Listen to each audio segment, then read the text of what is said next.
Wala na tayong minomonitor na anumang bagyo or low pressure area sa loob ng ating Philippine Area of Responsibility. Pero sa ngayon po, patuloy pa rin ang pag-iral ng southwest monsoon or habagat dito sa may buong Luzon, pati na rin dito sa western section ng Visayas. Sa nalalabing bahagi naman po ng Visayas at kabuuan ng Mindanao, localized thunderstorm ang inaasahan natin na magdadala ng mga panandaliang buhos ng pag-ulan, lalo na sa hapon at sa gabi. Para sa magiging panahon natin ngayong araw dito sa Luzon, inaasahan natin dito sa may Batanes, Cagayan, Ilocos Region, Cordillera Administrative Region ay makakaranas po sila ng mataas na tsansa ng mga pag-ulan, lalo na po dulot ito ng habagat. Para naman dito sa may Central Luzon, particularly dito sa may Zambales sa Bataan, mataas po ang tsansa po ng mga pag-ulan sa kanila, mga kalat-kalat na pag-ulan, dulot pa rin naman ito ng habagat.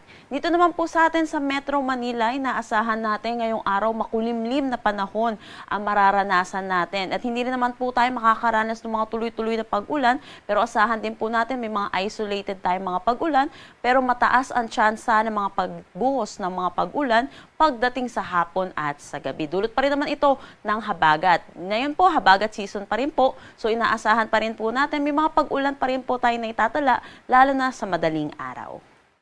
Para naman sa nalalabing bahagi ng Luzon, maaliwalas na panahon ang kanilang aasahan kahit southwest monsoon po ang umiiral po sa kanila. Pero asahan din po natin mataas ang tsansa ng mga pagbuhos ng ulan pagdating sa hapon at sa gabi.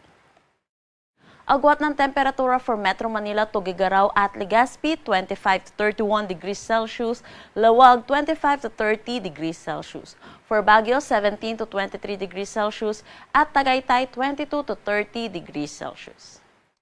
Para naman dito sa may Palawan, Visayas at Mindanao, maaliwalas na panahon ang kanilang aasahan. Pero asahan din natin yung init at alinsangan, lalo na sa tanghali hanggang hapon, na may mataas na tsansa ng mga localized thunderstorm pagdating sa hapon at sa gabi. Ugaliin po natin magdala ng payong, pananggalan sa init at pati na rin sa mga pag-ulan.